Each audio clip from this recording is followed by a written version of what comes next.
নমস্কার প্রিয় ভাই বোন, আজ আমি তোমাদের সাথে এই বিষয়টা নিয়েই আলোচনা করতে চাই যে যিশু এই পৃথিবীতে সকল জাতি সকল ধর্মের মানুষের জন্য আসলেও সকলেই কি তার দয়া পাবেন?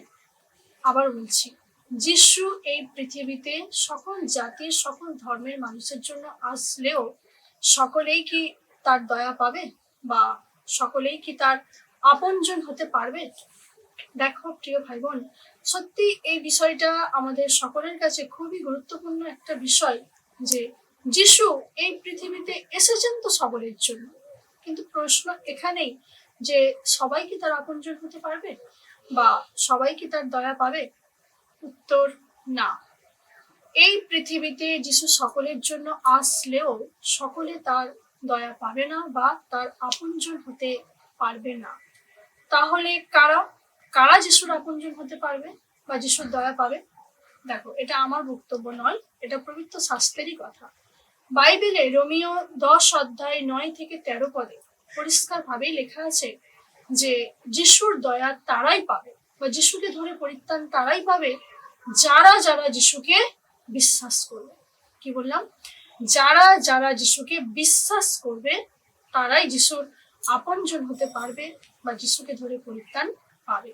ঠিক এই জায়গাটাই জাত ধর্মের কোনো ভূমিকাই নেই।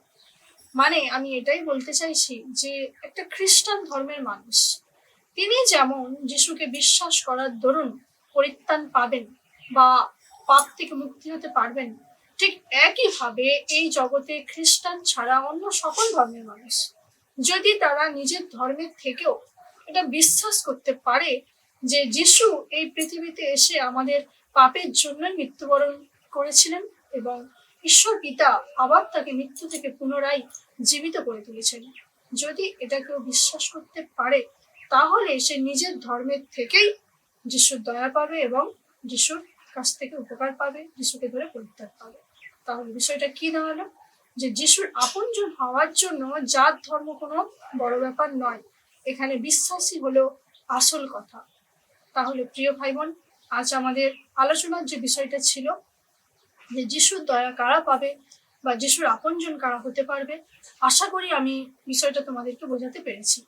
যিশুর দয়া তারাই পাবে যারা যিশুর উপর বিশ্বাস রাখবে, যিশুকে ভালোবাসবে। এখানে জাত ধর্ম পরিবর্তন করার কোনো প্রয়োজনই পড়বে না। নিশ্চয়ই তোমরা বুঝতে পেরেছো ব্যাপারটা। তো এটুকুই আজকের আলোচনা করার ছিল। ভালো থেকো সবাই। নমস্কার।